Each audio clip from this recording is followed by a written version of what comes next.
Yeah, hey guys. So with the music going for my daily affirmations, I didn't do them when I woke up, but yeah,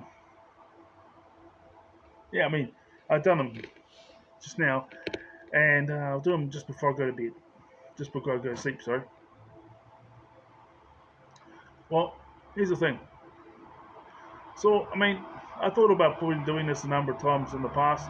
I may as well just do it now because Mr. Buzz Man Cave done a recording about honeypots. So oh yeah, go watch that channel. Mr. Yes. The honeypots, honey traps.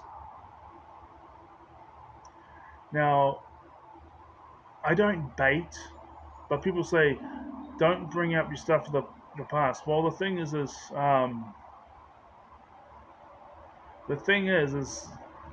we've all got stuff, but everything I bring up on here is things that don't work on me, things that don't have an effect on me. It might get me rattled or annoyed for like. It might get me annoyed, but it's not going to get me erratic. It's not going to get me out of control. And in order for that to happen, it's going to have to be. Well, even if it happens all the time, you're like, okay, it's staged. But if it's like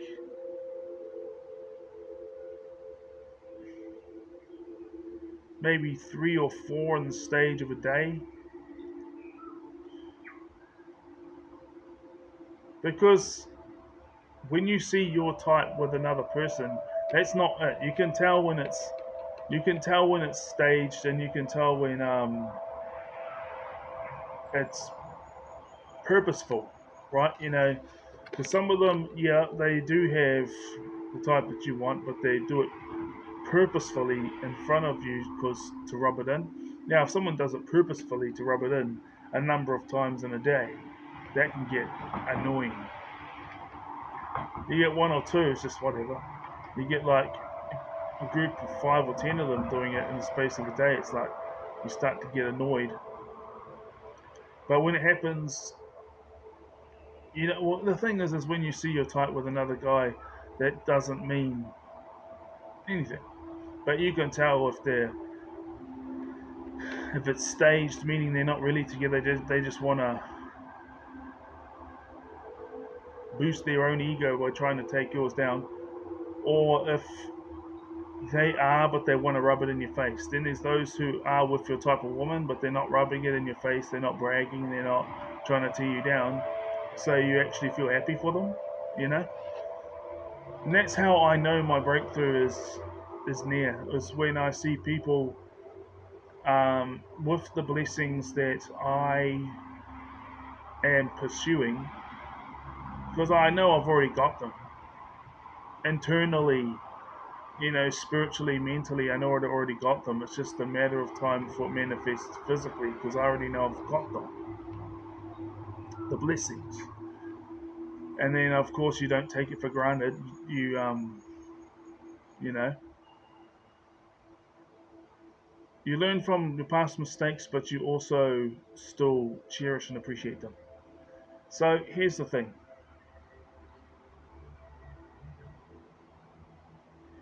Honey traps.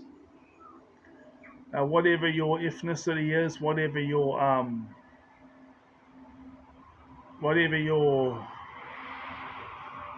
age preferences, your sexual preferences. If you're being gang stalked, now it's a statement of no fear when I take my phone with me. It's not to them. It's just that you know what. Sometimes it is, but sometimes it's just because you're like, why should I be? Why should I be inconvenienced? I want to play music in my car. My car's got a disc thing.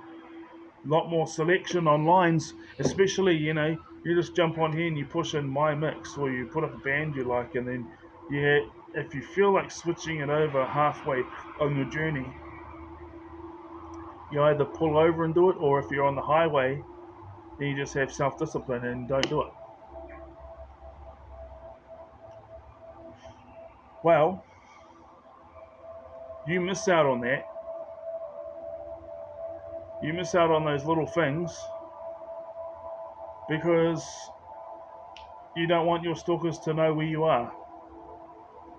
So I sometimes leave it at home, but but that's only if I know. I don't really care if I don't really need any podcasts or music to listen to on the way to and there because of what I'm up to, or maybe I think I won't, and I'm halfway on the way home and I'm thinking, maybe I should have bought it, but the whole time there, as well as the whole time you're doing your whatever you were there for, your event you went to, or socializing or whatever, that whole time, as well as your whole time there, you weren't desiring any music or any other type of recording, and so you got halfway home, I should have bought it, but if you think like, okay, I'm going there and I might be going to an interview or going somewhere where it's not like a social thing, but you thoroughly enjoy it, and there's the possibility of you waiting around for like 20 minutes or half an hour or 10 minutes or something, waiting for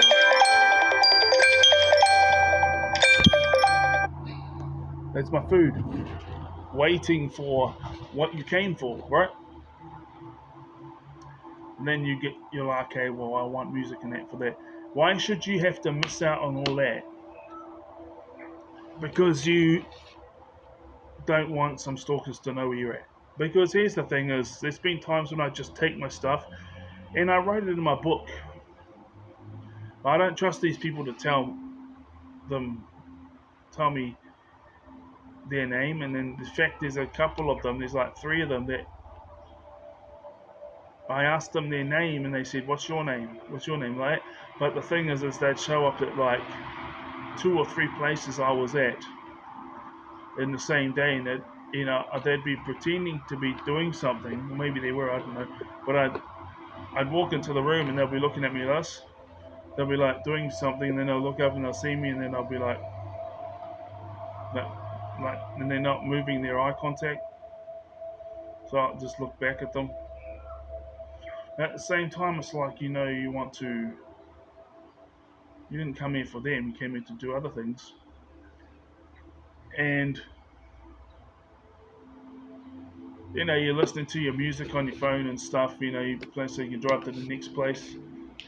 But then 10 minutes at that place, the same person that was just like who locked eyes with you when you walked into the room at the library, for example. Maybe after the library you went to go and fill up your water bottle because I like using clean water, and there's a town, it's known that the Wellington water is filtered at certain places. Maybe the whole thing, but certain places, and I've got this 15 litre bottle, and that's the water I drink. I take that too because there's one that's just a kilometre away from where I stay, and there's one that's in the middle of town that's about a 10-minute drive, 5-minute, 7-minute drive, so it just depends. Yeah, so you go from the library, you go to that place, 10 minutes after you're at that place, or you just, because it's by a museum as well, maybe you went to the museum. Um, they have the art galleries that change every couple of months, and you go in there and you come out, and then the same person that was locking eyes with you at the library is now outside filling their water bottle, and then you come close to it, or you like grab your bottle to go and fill it up, and then they like lock eyes with you and they're just like staring at you. Then they ask you, what is your name? What's your name? And then you go to a third place and the same thing happens. Like you might go to a store, or you might go somewhere else. This guy's been doing this for a couple of months now, but nothing's ever happened. So why should I have to be inconvenienced by leaving my stuff at home, miss out on the music and stuff, just because he might show up and do those things, and then you see him smiling and chatting to other people, and then be different towards me.